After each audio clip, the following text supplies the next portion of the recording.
What will the electric future of Volkswagen look like in Australia? It looks like this, the ID4 electric midsize SUV, and it goes on sale at the end of next year with its coupe-like twin, the ID5.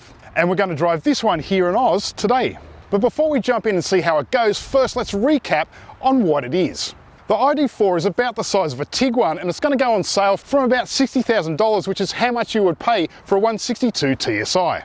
Now, the ID4 has been on sale in some overseas markets for a couple of years now, but it's taken Volkswagen Australia a little while to get its own allocation. We did a walk around on this very example of the high-end Pro Performance about a month ago, and this is a UK car that's been brought to Australia for assessment.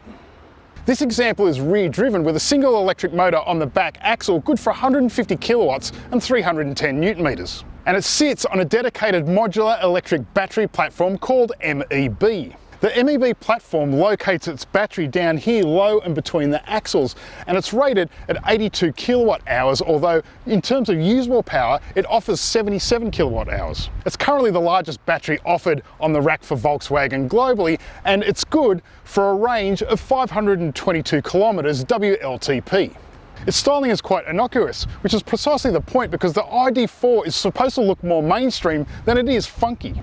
It does look modern, but it is a little bit boxy, and you do get typical SUV style plastic cladding, and they've also changed all the detailing in the badges to white.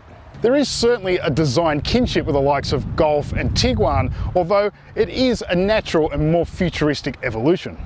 This UK spec car fits 19-inch wheels, which is 235mm at the front and 255 at the rear. However, the Aussie spec versions are likely to sit on sexier 20s.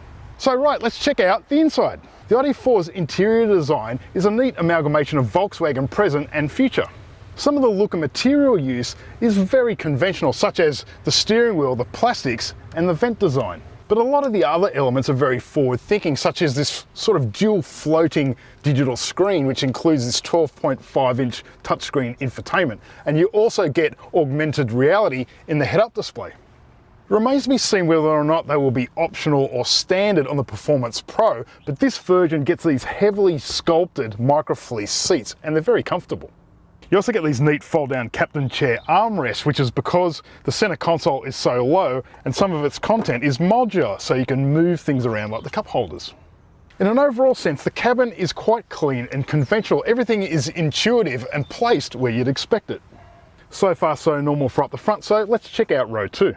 Although overall length is similar to the short wheelbase Tiguan, the room in the back here is more like you'd expect in a Touareg.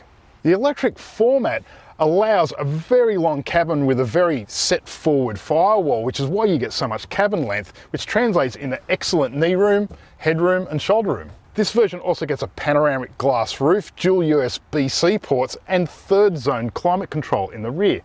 Thumbs up for that. The generous cabin space extends through to the boot, so you get 543 litres of boot space. Drop the second row and it liberates 1,575 litres. Right, enough of the specifics, now let's take it for a drive.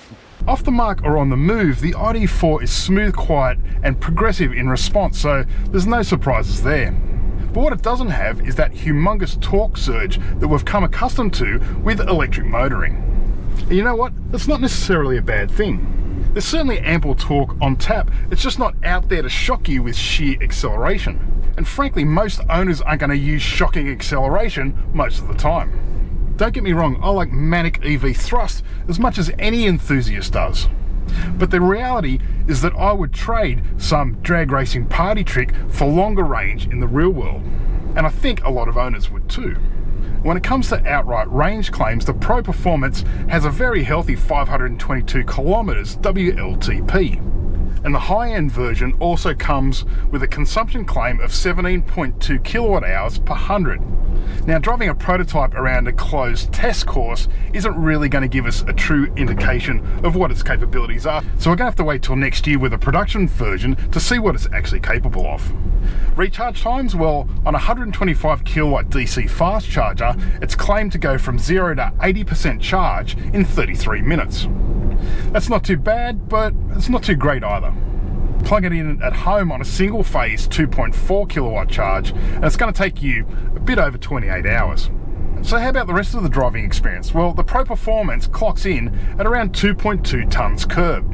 Unlike a lot of today's EVs, the MEB platform locates the battery low and between the axles for a low centre of gravity. There's ample progressive torque on tap to overcome that 2.2 tonnes of weight, so it really doesn't feel as heavy as its weighbridge ticket suggests. The progressive steering is actually surprisingly clear and direct. And in our cursory drive around this test track, which doesn't have a lot of bumps and lumps, the chassis actually feels quite well sorted. Handling wise, it's quite crisp and direct and impressively lithe, at least in a vehicle that's not bringing much in a way of sporty promise. In terms of regen, you really only get two modes. In normal drive mode, the brake regen is so light that it's almost not there. Hit the drive selector and put it into B for braking mode, and the regeneration is quite a bit stronger. However, but what the ID4 does lack is a proper one pedal mode for bumper to bumper traffic.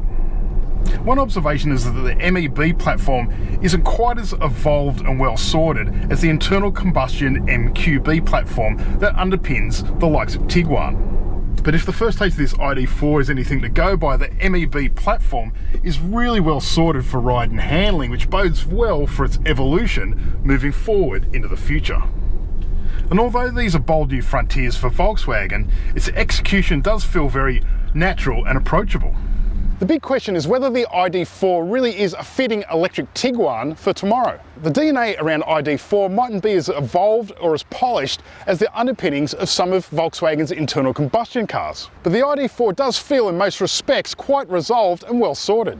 Its chassis isn't as crisp and engaging as a Tiguan, but it's early days and the signs are it bodes well for the future. Does it suffer from not being some fire-breathing ice killer? Well, not really, not at all.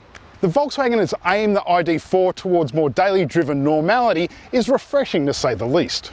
So that's what I think, but how about you? So put your thoughts in the comments below. Don't forget to subscribe while you're at it, and as always, thanks for watching Chasing Cars.